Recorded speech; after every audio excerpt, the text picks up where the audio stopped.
Mr. Plinkett ruined Star Wars for everybody? Is he the reason, Lucas sold the rights to Star Wars and that we have Disney in charge and everything? Is Mr. Plinkett to blame? This is a question I've had in the back of my mind for a little over a year now because of a certain comment from a year ago on a video I made called, Should George Lucas Get Star Wars Back? Check it out if you haven't. Audio isn't as great as it is now, as when I was still learning YouTube, but still. So, someone put a comment that has stuck with me for, up till now, a year and a month later. And he said, you guys are all to blame. We listened to Mr. Plinkett, trashed the prequels, and ran Lucas up a tree, forcing him to sell the rights to Disney. Shame on you all. And then someone agreed with him and said, Plinkett reviews are nonsensical and dishonest. How so many people base their entire opinion on Star Wars on them is downright retarded, but hey, sheep with sheep. Someone rebutted it, making a fair point that, do you think a billionaire cares what a YouTube video says? And then someone else goes on to talk about the People vs. George Lucas, an interesting documentary. I highly recommend you watch it, saying it's extremely bias-orientated interview where they voluntarily pushed the interviewed persons to bash George Lucas. Mark Hamill announced it, but it was also released after the Plinkett reviews. So he's kind of hinting at, after the Plinkett reviews, the director for the movie, People vs. George Lucas, kind of was motivated to make that and be biased against George Lucas. So here's kind of how the story went.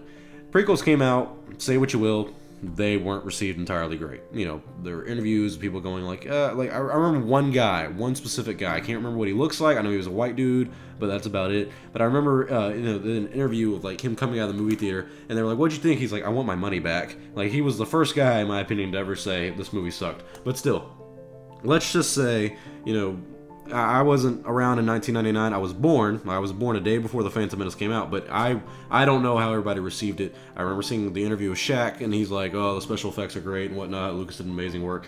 I'm sorry, I'm not going to take Shaq's word on the movie. Anyways, so here's the thing. A lot of people are going to blame Mr. Plinkett and all these YouTube channels for the fall of Star Wars. They're going to be like, well, they made Lucas, sad and mad about all these, all the bashing he got for the prequels, and that made him sell the rights to Star Wars to Disney. They have a point. Lucas was, motivated by fan backlash on what happened to Star Wars. They're kind of the reason why he did sell it, and big reason why he didn't make another one, because he was like, well, no one likes him. Everyone's getting mad at me, so why would I make another one? Here is the thing, though. I've seen all the Plinkett reviews. I've seen each one about 4 or 5 times a piece, honestly. I'm not going to sit here and tell you I love them to death, but they're funny, they're interesting, and I like hearing difference of opinions on things. The thing with the Mr. Plinkett reviews is it's kind of hard to rebuttal. That's the thing. I mean, Red Letter Media, I like those guys because they obviously know enough about films. You look at people who do reviews on films and everything, like what's his name, Chris Stuckman or something like that, and that Jeremy guy. There's a lot of people who do reviews on films, and Red Letter Media does them a lot too.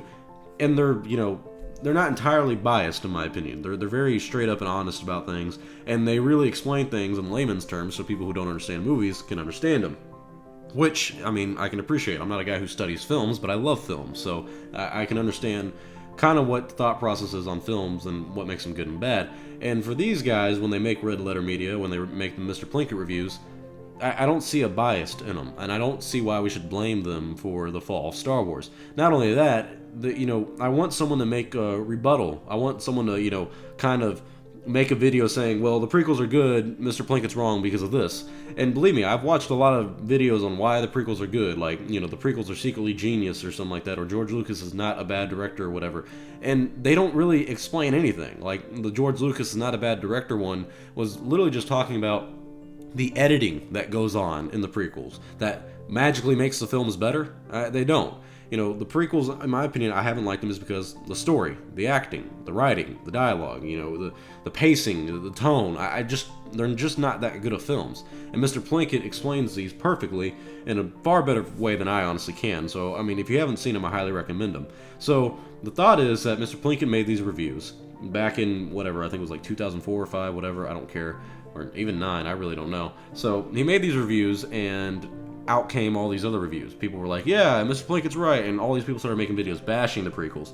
And now that Disney bought Star Wars, a lot of videos have been coming out saying, well, actually, the prequels aren't as bad as you remember them. And the reason those come out is because people are young. People my age, 18, 19 years old, are coming out and going, well, I grew up with the prequels, so I know they're good. You're just wrong. You're just a hater. They're actually good. There's even a documentary called the prequel Strike Back, I believe, and whatnot. Yeah, it's called Prequel Strike Back. I'll show you it right here. And it's even got Kevin Smith and and it's basically about how, you know, the prequels really aren't that bad because of the Star Wars ring theory and whatnot. And there's so much crap that goes on behind it. But my point is, Mr. Plinkett's not wrong. These reviews bashing the prequels aren't wrong. I mean, like I said, I want to see someone rebuttal them because I sure can't. I mean, even before I saw the Plinkett reviews, I didn't like the prequels. People say, "Oh, it's mainstream to dislike the prequels." If anything, it's mainstream to like them now. Now it's the new thing because all these young kids are growing up, and the nostalgic part of them is like, "Hey, I grew up with the prequels; they're good." Well, no, that's not how that works.